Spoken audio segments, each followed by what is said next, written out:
I went to America when I was about 10, 11 years old. Let's talk about this story. Enjoy. Okay, so I went to America a couple of years ago and my experience was, oh man, it was great. I cannot lie. Matter of fact, actually shot my first gun when I was 10 or 11 years old. So we went to America in 2014, 15. Man, the experience and just everything was so incredible about America. I can't really see anything negative, although two things that I'm going to say in this video, which are going to come up just now. But we went to America, right? And actually, matter of fact, this was my first actual time going to America, and my brother's first time as well. I'm going to think he had his his girlfriend at the time, because that girlfriend is his wife now. Crazy, I know, right? I think they came with us. I think, or maybe my brother was single. I don't know, but it was one of the two. But it was so cool, man. We went to America. My mom and dad actually went to America 2010, 2011 in New York. They said it was very, very cool. Only thing they said is it can be quite dangerous at night times, which is that true? I've got no clue. I've read the stories in New York, but regardless, right? They wanted to go to America again. I'm gonna keep it real. This was an expensive trip. I think it cost around $7,000 or $9,000 just to go there. And the reason why it was so expensive because we'd actually booked 2-3 weeks long to stay in not actually Miami but Florida, right, to go to Disneyland. Dude, I am not joking, that was the best experience because you don't just have one park, you've got multiple parks. You got like 7 or 10 parks, maybe even more now. I'm not going to be surprised if there are more, but we actually just couldn't do them all because there were so many parks, and the parks are quite big. Like, don't play around with them parks, they are massive. They're not even a goddamn park anymore, they're like kilometers distance, kilometers, everything. And it was crazy. The amount of people there was ridiculous. It was actually, I'm gonna say, every time we went there was thousands of people. Those were the cool times where you could relax. You didn't have to wear a mask, nothing. It was so cool, especially as a young kid. That is such a great adventure. I think it's every little kid's dream, right? And we had saved up for this trip so long we could afford it to adventure, but we were like, yeah, let's do this. Screwed, we've been trying to do this for years, let's go book it, and we're out of this bitch.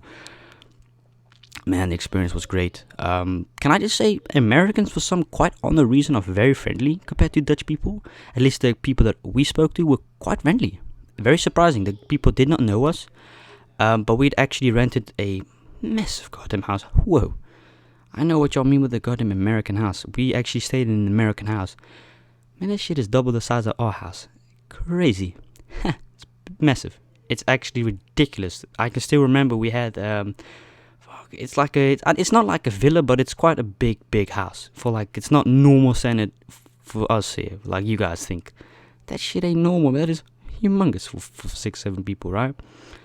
But we had rented a house in like one of those community/park things, and the owner was amazing, man. Really lovely people.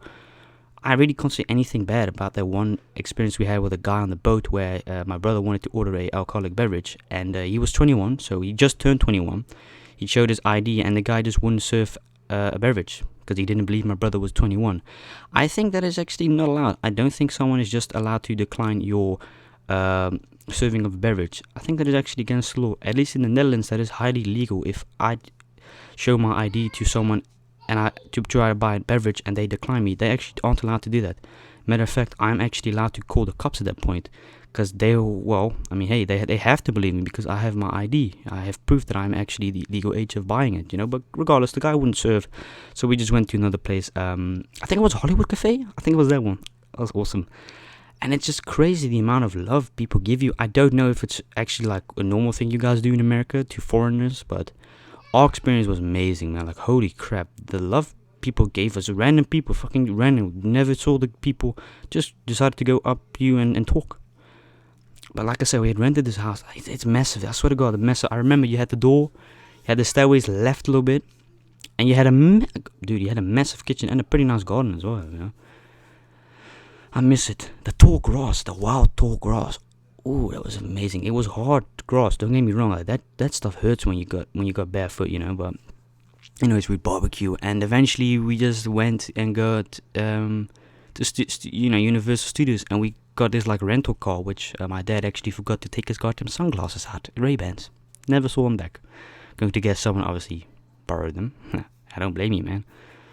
But till eventual point we went to a shooting range. Now this was quite a difficult thing for us because we actually didn't know if I was allowed to go shoot a gun because we didn't actually know the laws. Because every state has its own kind of rules, so we didn't know what kind of laws Florida had, right? Because we were actually we were, to be quite fair, we weren't optimistic because my parents didn't know if I was allowed to go shoot a gun. So we went up to the shooting range and they asked, "Is he allowed to shoot a gun?" He said, yeah, you can shoot a gun." And then they said, "Well, he is 10 years. Oh, but that doesn't matter, man. You're allowed to shoot a gun at any age in this place." That's dope. That's one thing I'm going to be very honest. That's what I think is very cool about America. The fact you can shoot a gun basically at any age if you get brought up with it. Because that's the thing here in the Netherlands. You aren't just allowed to get a gun here. You can't just get a gun here. You know, obviously you can get it off the streets. Still quite difficult. You got to be like, you got to work in the underground really for those kind of connections, right? I don't have any affiliation, so if the police is watching, I ain't no criminal. I mean, right? I don't have experience on it, but if you want to get a gun here, you have to go through these courses, these tests, psychology tests, you know, to see if you're actually 100% stable.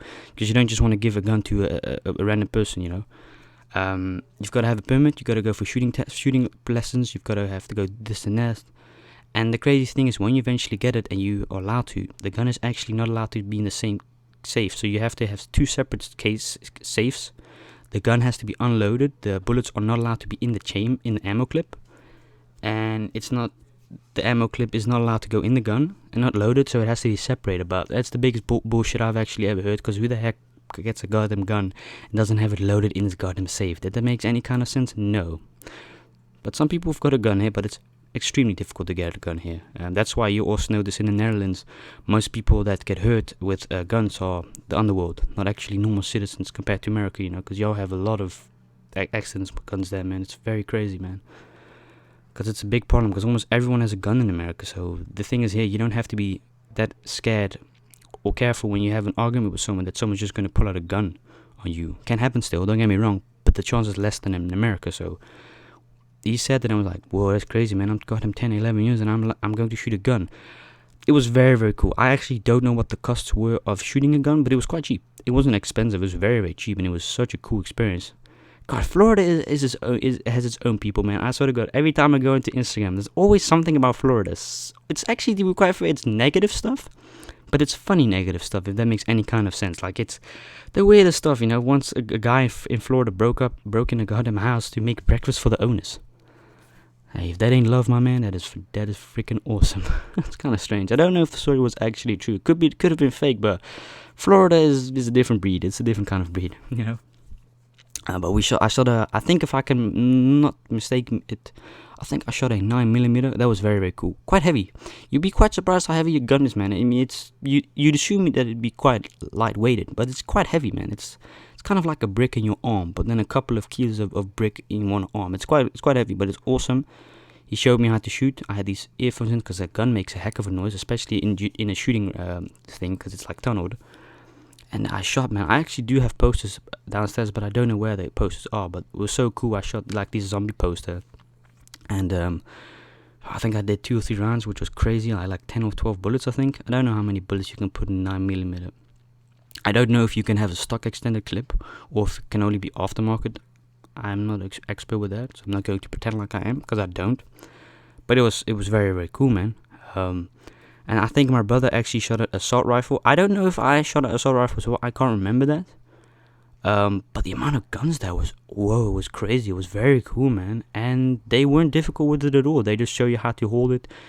When you're done shooting a gun, you lay it down flat. You don't wave around with the gun, which makes kind of sense. But some people do that, you know. And it's just so cool. If I was in America, heck yeah, I'd do it every single weekend. I would definitely, because it's very cool, man. Those kind of things, if you've never experienced that as an outsider, those things are very, very cool. For some of y'all, it's probably like, it's basic. Yeah, for you, but for us, it's very cool, because we don't have these kind of things here in the Netherlands. We have regulations, you know. People, you know, even a shooting place here, you know, with like air rifles, you're not allowed to just go shoot, man. You got to also do these tests and stuff. It's crazy, but it's how we keep our people safe, I suppose. But let's talk about the negative aspects of when I was there in Florida. I was kind of shocked and very surprised with the amount of homeless people. It was very shocking, man. It was crazy, I think. because I'd heard stories before we went to America that there are quite a lot of homeless people, right? I was like, nah, there's no actual way.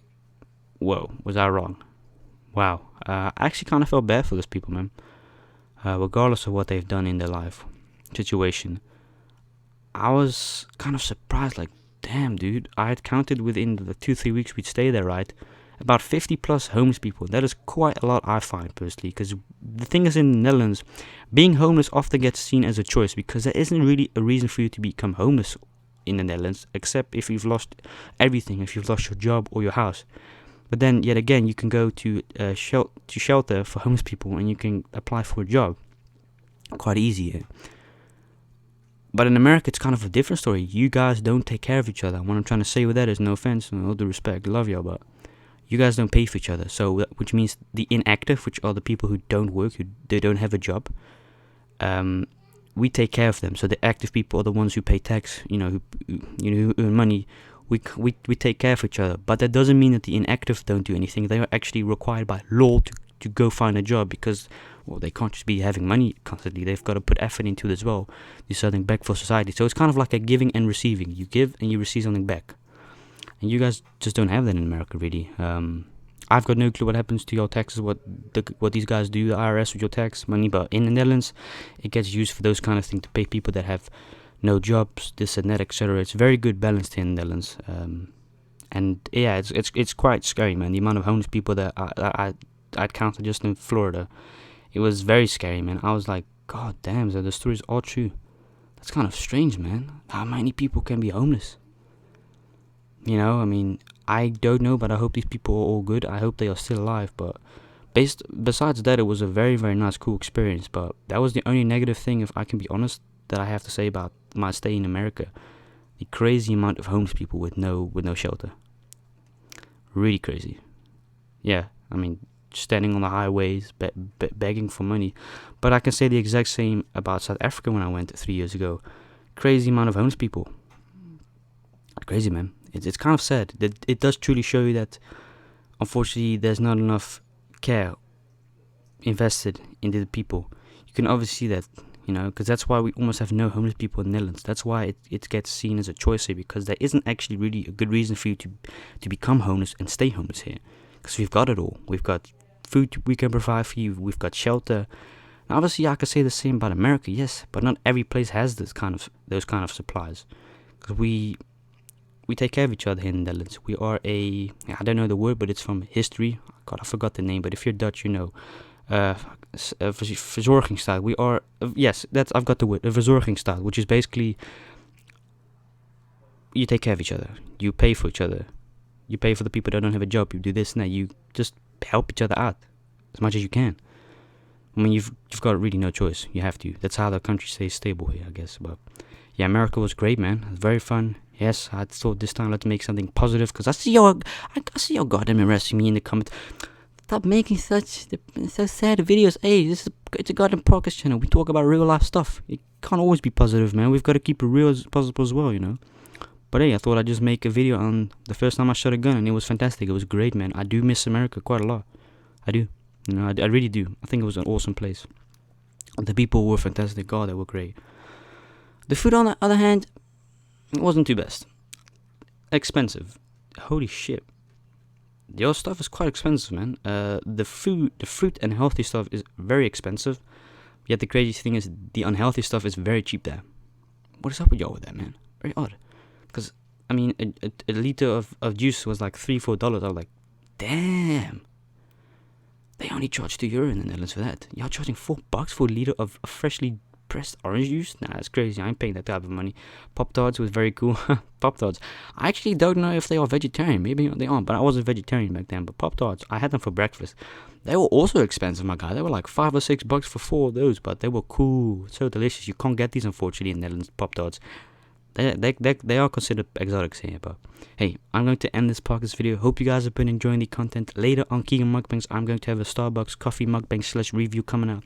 I posted a brand new ASMR video yesterday. You should definitely go and check it out. I've got a new video on this channel coming out tomorrow as well, the exact same time. And then tomorrow as well, a couple of hours later, I will have a ASMR. Can this video get 1 like? So I'm going to end this video, and thank you so much for the great support. See you next time.